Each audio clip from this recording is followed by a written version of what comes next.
Okay. Mwire mwakeye, karibu kuri Kwanone podcast, EP19, kazina banyitwa Ntiwibagire Diodone. No munsi ngomba ko tuyagaho ku ibintu bitatu gusa, sinza gutinda, ka video kaza kumara nk'iminota 5. Rero iyi ngiye dutangure ino video. Bwa mbere na mbere utaragira subscribe ntiwibagire kuyigira. Rugikira mugenzi wawe nawe nyene ashobore kumenya ukuri aho kuri, hanyuma ntiwibagire gushira comment ngaho hasi kugira ibintu bigende neza. Ego.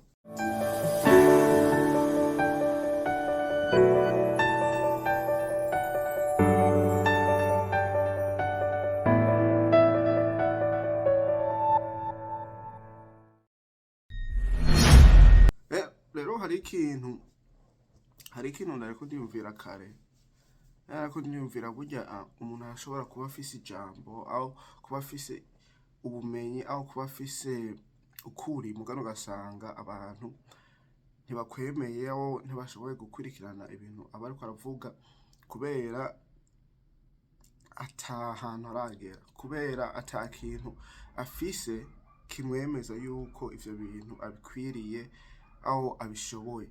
Rero burya n'iterambere nuko nyene umuntu ashobora kukubwira ngene wofata ingingo, imigambi uko nuko, mugane kubera ubona ahari nawe nyatahantu arigeza, bica bigora ngene uyikurikiza, aho ngene nawe ushobora kuyishira mu ngingo, kubera uca wibaza ngo ati ngo nawe nyene nta nakimwe arakora, nta nakimwe arashika, none kubera iki mwumviriza, ukibagira yuko cane ari amajambo niyo ukwiye kumva, message niyo ukwiye kumva, hanyuma wewe ukayikurikiza ugasanga uko we ntibiriko biramugendera siko nawe bikugendeye. Rero ntuzozura suzuguraho ubwaya ico umuntu akubwiye wari we wose uko nuko. Rero mvuza ko ohinge ndabwira ino munsi ikintu ndaje kuvuga ko naco nta kindi ni ibintu bitatu.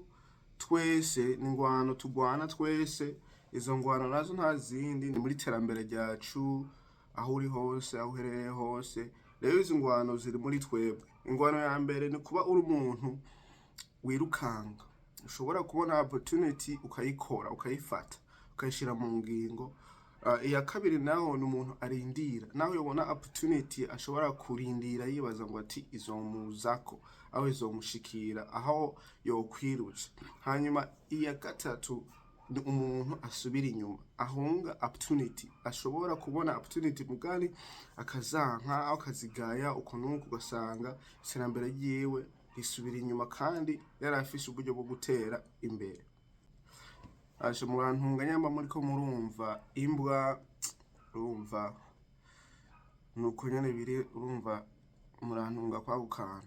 Hanyuma rero mwizo ntuza dufise, umuntu ashobora kwitahura ico arico mwizo ngwano zitatu. Uri umuntu umeze gute? Uri umuntu wirukanga, uri umuntu urindira, uri umuntu usubira inyuma. Rero ashobora kwisuzuma, hanyuma ukaraba iyo ngorane wowe ufise, hanyuma ukayikorerako, ukayikiza, hanyuma ukaraba ngene ibintu wobigenza gutera imbere yawe.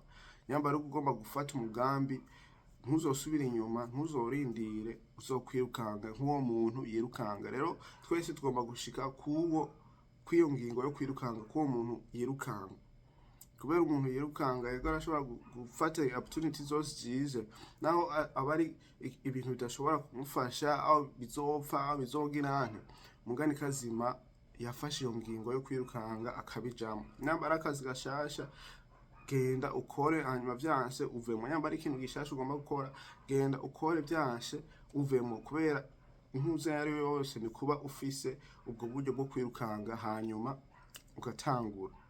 Rero kugira vyose ibintu umuntu abikemure, ni gufata ingingo yo gukora ubunyene mwaka kanya, mu mwanya wa none, kubera urindiriye wa mwanya wa none ntuburi kurawukorerako. Wirukanze uri kurawukorako, usubira inyuma uriko urawuhunga. Ikintu cari cyo cyose ukifisemo icitekererezo, umona nyamba ari ikintu gikunda, urafata ugikore ubwo nyene. Hanyuma nyamba uri umuntu ugomba gutangura kwiga ibasketball, kwiga imoto, unyana je ndagomba kwiga imoto, mugani nta opportunity ndabonye, kubera nta muntu afise yonyigisha. Mugani yaba hariho umuntu yonyigisha, nari gucakira iyo opportunity nkiga imoto nkamenya kwitwaza. Urumva ikintu cyose ugomba gukora mu buzima ni kugikora ubunyene, nta wundi munsi ejo oyaha, ubunyene kora ubunyene.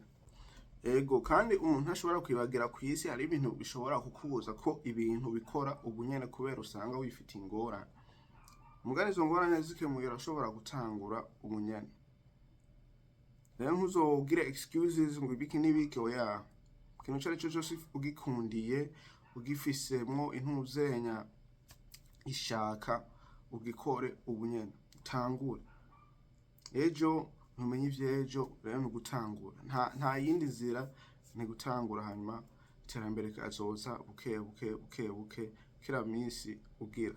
Nkino munsi je sindari guposting video mugani ndavuze bwa bundi ndafise ishaka kandi ndagomba kupostinga kandi biramfasha kandi sindoreka kubera n'ibintu ndishizemo n'ibintu ndapanze mu mutwe ko kuwa gatanu episode shashi zoziraza. Rero urumva ni ngombwa uvyuke ukore, ni ngombwa ureke aho nyaruca ivyo wariko urakora ukore hanyuma episode uyisohore ubunyene. Urumva nta wundi mwanya, ubunyene kubera opportunity yari yose no kuyifata hanyuma ukayishira mu ngingo ubunyene. Aka video karaka byinshi biriko biraba nyambure kurara umupira African Cup, ashana umupira ryoshe. Haro n'ibindi biriko biraba muri East Africa, ibyo navyo umuntu yobivuga ko mugani nta mwanya. Haro n'ibindi biriko biraba mu isi yose nzima kubera burya isi irazunguka kandi ibintu biribako ni ibintu byinshi, nta muntu yobikurikirana yobishira mu mutwe kubera byose bifise umwanya wavyo kandi bifise n'abantu bavyo. Rero akantu gusa ngomba ko wotoramo ni kuba uri umuntu ufise ishaka ukore ubunyene, nturindire ahubwo wirukange ntusubire inyuma, ahubwo wirukange hanyuma ukore ubunyene. Ka video karaka ntubagire kukarungika mugenzi wawe nawe nyine ashobora kumenya, hanyuma tuzosubira kubonana niyo twabonana. Peace.